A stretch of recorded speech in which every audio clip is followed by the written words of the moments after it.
Assalamualaikum warahmatullahi wabarakatuh. Saya Wakiatul Mukarromah, NIM 62 dari kelas B, mata kuliah Ekonomi Sumber Daya Alam.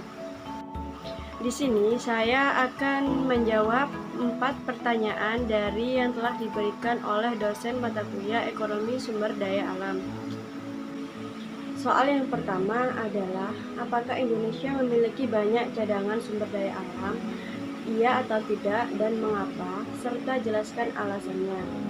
Menurut saya, Indonesia itu memiliki banyak cadangan, karena menurut Kementerian Energi Sumber Daya Mineral (ESDM) yaitu Arifin Tashrif mengatakan bahwa Indonesia memiliki cadangan sumber daya alam, mineral, dan energi, tetapi semuanya belum terkelola dengan baik, belum memberikan nilai tambah yang maksimal. Adapun cadangan sumber daya alam yang dimiliki oleh Indonesia adalah subsektor pada migas. Cadangan minyak Indonesia yang tercatat saat ini adalah 3,8 miliar barel. Lalu dari sisa cekungan yang belum dieksplorasi yaitu sebanyak 74 cekungan yang menyimpan potensi minyak sebanyak 7,5 miliar barel. Selain pada minyak, Indonesia juga tercatat memiliki cadangan gas sebanyak 135,55 triliun standar kubik feet. Cadangan gas tersebut tersebar di beberapa lokasi dengan pembagian atau terbukti 99,06 atau cadangan potensi sebesar 21,26 dan cadangan harapan sebanyak 18,23. Dan begitupun Direktur Jenderal Mineral dan Batubara atau Minerba Kementerian SDM Bambang Gatot Aryono juga mengatakan bahwa potensi sumber daya dan cadangan barang tambang Indonesia masih cukup melimpah, khususnya untuk tambang jenis mineral atau besi atau bauksit dan perak. Untuk pertanyaan yang kedua adalah, bagaimana Anda melihat tentang penipisan dan kelangkaan cadangan sumber daya alam Indonesia untuk sumber daya hayati dan non-hayati?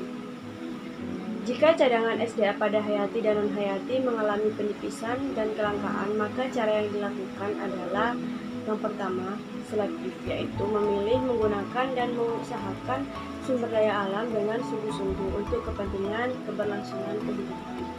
Yang kedua, menjaga kelestarian untuk memanfaatkan sumber daya alam yang diperlukan, penggunaan yang bijak dan sesuai dengan kebutuhan.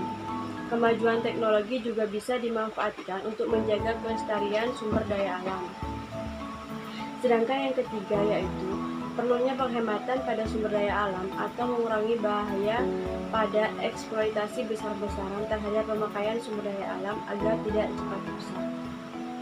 Yang keempat adalah perlunya upaya pembaharuan sumber daya alam hayati seperti reboisasi, mengembangbiakan flora dan fauna secara modern, penanaman ladang secara bergilir, dan pengolahan tanah pertanian lahan basah dan lahan kering.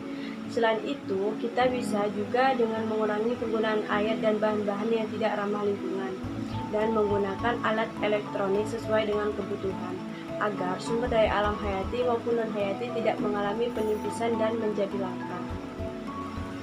Selanjutnya untuk soal yang ketiga, yaitu bagaimana menurut Anda tentang eksploitasi sumber daya alam yang masif untuk tujuan pembangunan? Eksploitasi sumber daya alam untuk menunjang pembangunan harus diselaraskan dengan kondisi sosial masyarakat, karena lingkungan hidup sebagai objek pengaturan di lingkungan dari perbuatan manusia agar interaksi antara keduanya harmonis, serasi, dan saling mendukung. Oleh sebab itu, upaya untuk membangun integritas antara pemerintah, industri, dan masyarakat untuk mewujudkan pembangunan yang berkelanjutan harus disinkronkan mulai dari tahapan awal hingga akhir, agar tercipta suasana lingkungan hidup yang mampu memberikan manfaat besar bagi kehidupan masyarakat dan di daerahnya sendiri. Eksploitasi terhadap sumber daya alam secara berlebihan tanpa perencanaan yang baik dengan tidak memperhatikan daya dukung lingkungannya secara pasti telah membawa dampak bencana dan malapetaka ekologis bagi kelestarian dan keseimbangan ekosistem dari kehidupan manusia di dunia ini. Selanjutnya untuk soal yang keempat, apa yang kamu ketahui tentang konservasi? Jawablah pertanyaan Anda berdasarkan 1. dari 6 jurnal yang pernah Anda ulas sebelumnya dan sebutkan judul jurnal. Konservasi merupakan suatu upaya pelestarian lingkungan, akan tetapi masih memperhatikan manfaat yang bisa didapatkan pada saat itu dengan cara tetap mempertahankan suatu keberadaan setiap komponen-komponen lingkungan untuk pemanfaatan di masa yang akan datang. Berdasarkan jurnal yang saya review dengan judul Peran Pemerintah Daerah dalam Mengoptimalisasi Penanganan Pencemaran Lingkungan di Wilayah Pesisir Kota Batam. Pencemaran lingkungan akibat industri membawa dampak yang luar biasa terhadap kehidupan masyarakat karena bisa menimbulkan kerusakan lingkungan.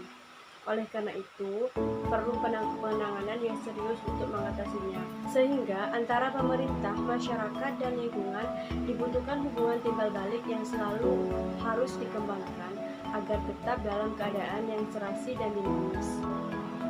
Untuk melestarikan hubungan tersebut dibutuhkan adanya peran serta dari masyarakat maupun pemerintah untuk itu sendiri. Hal ini agar tidak terjadi gangguan, masalah-masalah maupun kerusakan yaitu pencemaran itu sendiri. Adapun peran pemerintah yang bisa dilakukan untuk mengatasi permasalahan agar lingkungan pesisir dan laut di Kota Batam dapat dikelola dan dikurangi tingkat kerusakannya adalah sebagai berikut. Pencegahan dan pengendalian pencemaran laut oleh industri yang dilakukan secara terpadu dan terencana dengan dukungan peraturan perundang-undangan, kebijakan pemerintah dan kelembagaan pengelola serta SDM yang berkualitas. Selanjutnya, untuk menekan sekecil mungkin upaya pengembangan industri yang umumnya dilakukan melalui pembukaan lahan dengan merusak kawasan lindung, reklamasi pantai dengan mengkonfirmasi kawasan mangrove atau sempadan pantai, serta yang rentan terhadap perubahan lingkungan. Sekian, kurang lebihnya saya mohon maaf. Wabillahi taufik wal hidayah. Wassalamualaikum warahmatullahi wabarakatuh.